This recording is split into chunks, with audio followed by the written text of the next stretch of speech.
Les amis, je vais tomber amoureux de Sandrine Rousseau. Elle est fantastique.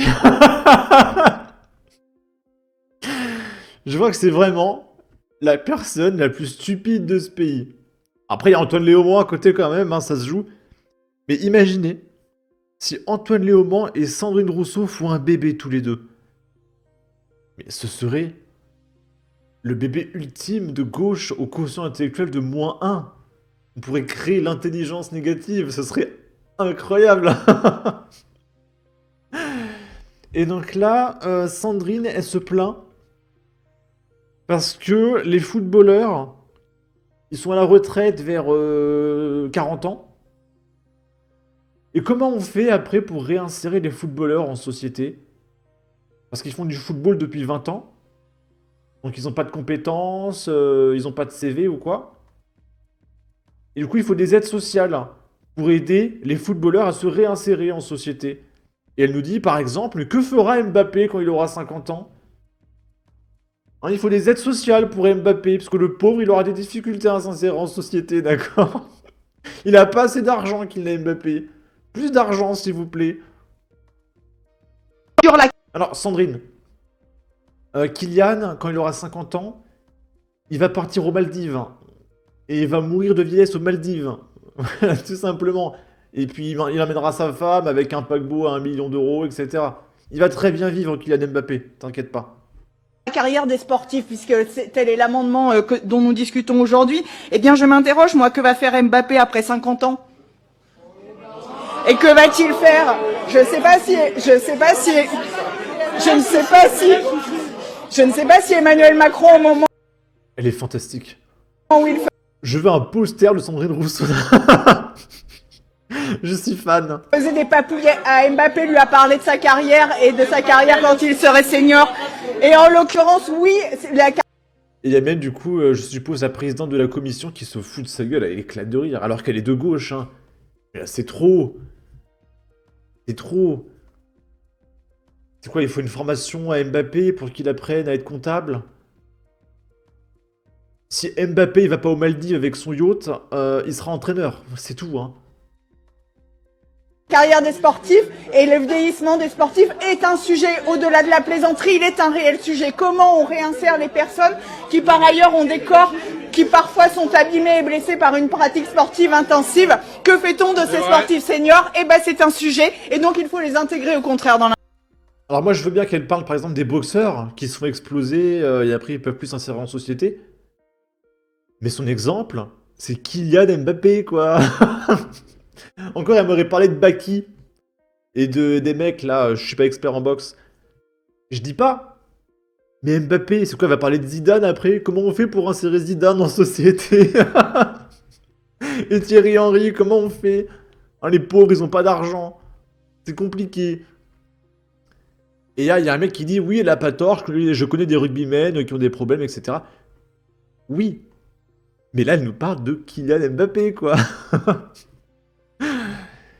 Comment peut-on être aussi abruti et la voir à l'antenne sans arrêt? Mbappé? Le réinsérer? Mais elle est complètement stupide, mamie.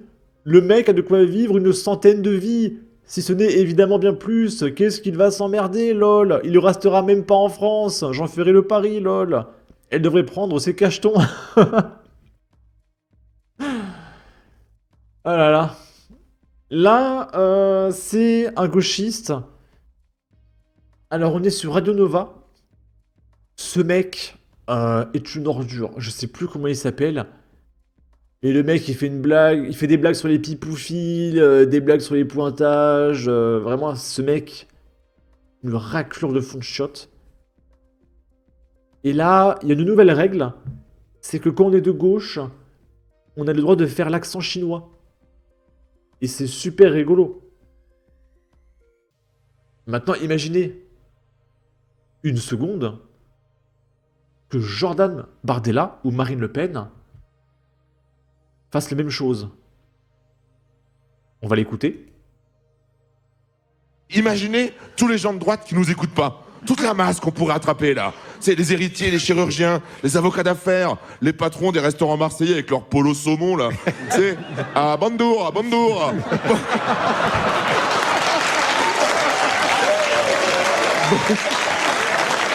Bonjour. C'est interdit là. Bonjour. Imaginez Jordan Bardella qui dit bonjour, bonjour.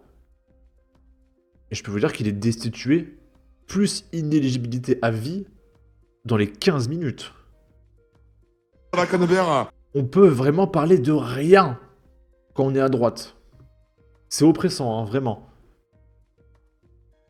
Là, c'est des militants RN à Meaux dans le 77 qui se sont fait frapper et dépouiller d'un téléphone lors d'un collage d'affiches. Ils collaient des affiches pour Marine Le Pen. Un agresseur compte 22 mentions au TSJ, un autre seulement 14. Seulement 14 mentions, ça va, c'est la moyenne basse en France. Hein. Et donc là, il y a écrit militant RNJ. J'ai regardé l'affiche, c'est bien une affiche du RN. Hein. Je ne montre pas l'image parce qu'on voit le militant RN qui est blessé. Peut-être que c'est RN Jeunesse. Et du coup, on apprend que Mohamed Galaoui, je suppose que c'est le mec ici, était l'un des agresseurs présumés. Et il faisait campagne pour Valérie Pécresse. Donc c'est un mec plutôt à droite, je suppose. Et est-ce que c'est lui qui avait 14 mentions dans son casier? Agression de jeunes militants du Rassemblement National à Meaux en Seine-et-Marne. Les 3 individus interpellés sont Ammar, 48 ans, un Français, 14 mentions au TSJ, Slimane, 44 ans, Algérien, et Mohamed, 36 ans, Français, 22 mentions au TSJ. Et les mecs, ils sont là tractés pour Valérie Pécresse, avec 22 mentions à leur casier judiciaire. Je comprends pas, ça n'a aucun sens. Et il y a un mec qui rajoute, ils ont eu raison. Vous êtes responsable du mort de la mosquée. Sachant que on a arrêté le mec. A priori, tout le narratif de la gauche s'effondre. Ce serait un migrant qui aurait dû être expulsé, mais ça n'a pas été fait à cause du laxisme judiciaire. Merci la gauche. Et au RSA qui vit dans les logements sociaux. Donc c'est plutôt la gauche qui est responsable en réalité. Et cette même gauche, elle critique Bruno Retailleau. Mais Bruno Retailleau, il est dans le même parti que Valérie Pécresse. Je comprends rien. Vraiment, si quelqu'un peut m'expliquer. Et on va terminer avec ça. J'étais à 2 doigts d'éclater de rire. En fait, Rima Hassan, c'est un mélange de Raphaël Arnaud et de Sandrine Rousseau. C'est-à-dire que c'est une demeurée, mais en même temps, c'est une demeurée sur des sujets extrêmement violents. Donc en fait, là, elle se plaint de la censure d'Instagram. Et que voilà, on n'a plus le droit de parler, de s'exprimer, etc. Nous avons supprimé votre publication. Et là, j'ai mis un chaton extrêmement mignon. Parce qu'en fait, la publication en question, c'est un gamin de 7 ans qui a pas mal de sauce tomate sur le corps parce que ses membres sont plus trop là où il faut. Voilà. Et la photo, hein. Et il est dans une flaque de sauce tomate, etc. Et elle est là à se plaindre. Je comprends pas. J'ai été banni. Et je peux même pas rigoler parce que c'est un sujet qui est extrêmement violent. Elle partage une image qui est extrêmement choquante. Mais en même temps, c'est tellement une demeurée, quoi. Mais qu'est-ce que c'est que cette nana? En fait, Rima Hassan, elle veut pouvoir partager des photos de bébés morts. Elle est complètement barge, cette nana. Hein. Je pèse mes mots. Hein. Ça fait 5 ans. Alors, depuis qu'elle est élue, en fait, qu'elle a rien à foutre au pouvoir. Faut la destituer au plus vite. Hein. Elle est complètement barge. Hein. Et là, je le dis premier degré. Hein, parce que, à la rigueur, Sandrine, je dis qu'elle est stupide, c'est rigolo, nanana. Mais Rima Hassan, elle est complètement tarée. Hein. Bon. Sur ce, n'hésitez pas à donner votre avis, votre opinion, à partager, liker, commenter. Ça aidera au référencement de la vidéo sur YouTube. Abonnez-vous, suivez-moi sur Twitter. Prenez soin de vous. Salut!